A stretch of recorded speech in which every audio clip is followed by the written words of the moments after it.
Bom dia, Rafael Bizinho, estrategista Santander Private Banking, 4 de agosto. Queria chamar a atenção, para essas pressões que estão surgindo para levar investimento público, excluindo eles do teto dos gastos. Então, assim, essa pressão ela não para de subir e ela está gerando uma apreensão, tá? Porque assim, tem membros da alta cúpula do governo que estão defendendo muito essa ideia e estão insistindo na necessidade de encontrar meio de liberar 20, 30 bilhões para alocar em infraestrutura.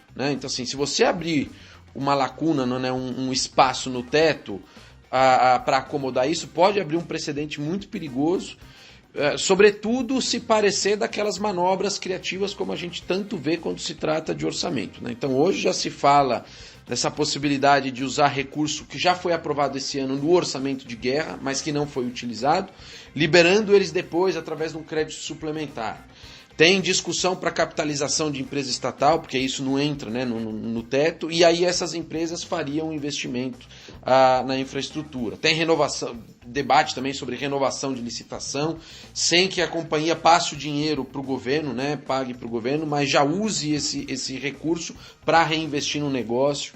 Enfim, quer dizer, são todos expedientes que podem ser válidos do ponto de vista legal, mas eles não parecem adequados quanto à sinalização e pode gerar uma fissura na credibilidade fiscal e prejudicar ainda mais a ancoragem de expectativa. E isso tudo faz com que a taxa de juro mais longa ela fique cada vez mais alta na comparação com as taxas de juros mais curtas. Aliás, o Tesouro ele não para de encurtar o prazo da dívida, colocando o papel com vencimento cada vez mais próximo. Isso justamente por conta da elevação de custo quando ele alonga as emissões.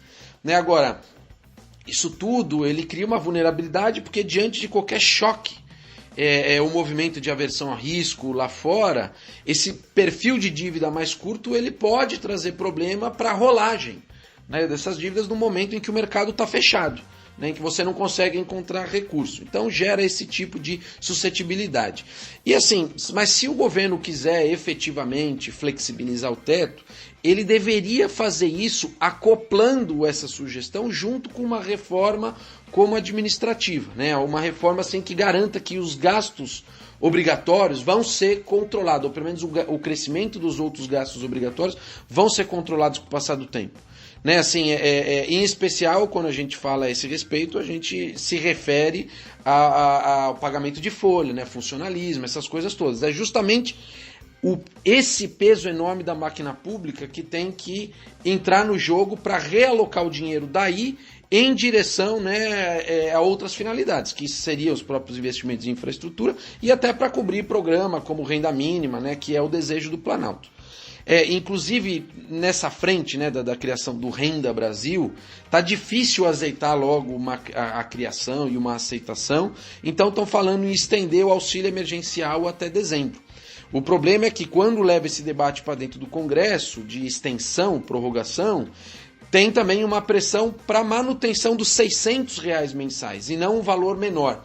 E se a gente mantiver nesse volume, nesse nível de R$600, o impacto sobre o déficit primário desse ano é ainda mais colossal e o crescimento da dívida pública também em 2020 ela vai ficar ainda mais alta.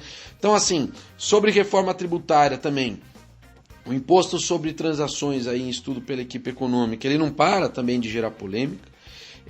Enquanto essa proposta não é formalmente enviada, as especulações são muito grandes e acabam travando um pouco o debate pela resistência da classe política e da sociedade, aí gera um temor de que a reforma não ande.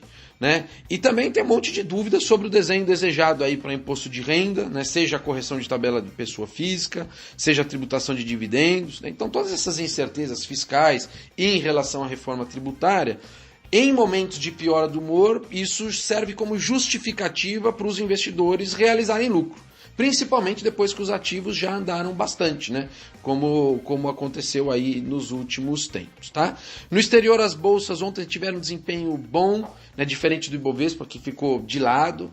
Nos Estados Unidos, a quantidade de novos contaminados aí pela Covid está diminuindo, então isso diminui um vetor de incerteza grande, que que com certeza estava por trás dessa perda de dinâmica dos indicadores econômicos aí norte-americanos, né? E também lá teve algum avanço nessa conversa do pacote fiscal que está sendo discutido no Congresso, né, dos Estados Unidos. Então, até o fim da semana é possível que seja aprovada alguma coisa, tá? No mais, nos Estados Unidos também, ontem teve esse indicador, o ISM, referente a julho, ele ficou bem acima das expectativas. Então, isso mostra só que não é generalizada essa redução de velocidade da retomada da economia, então um ponto positivo. E continuam essas notícias dando conta de aumento da atividade, né, um aquecimento da atividade de fusões e aquisições, o que só ilustra, né, como o apetite ao risco lá fora ele tem melhorado, o que é bom para o mercado. Tá? E por fim, assim, só chamar atenção aqui dentro como o real operou mal ontem de novo. A desvalorização da nossa moeda foi bem mais forte do que das outras divisas. Todo mundo perdeu contra o dólar, mas a gente apanhou desproporcionalmente mais. Né? Isso pode ter a ver também com essa discussão fiscal, essas preocupações que eu estou mencionando.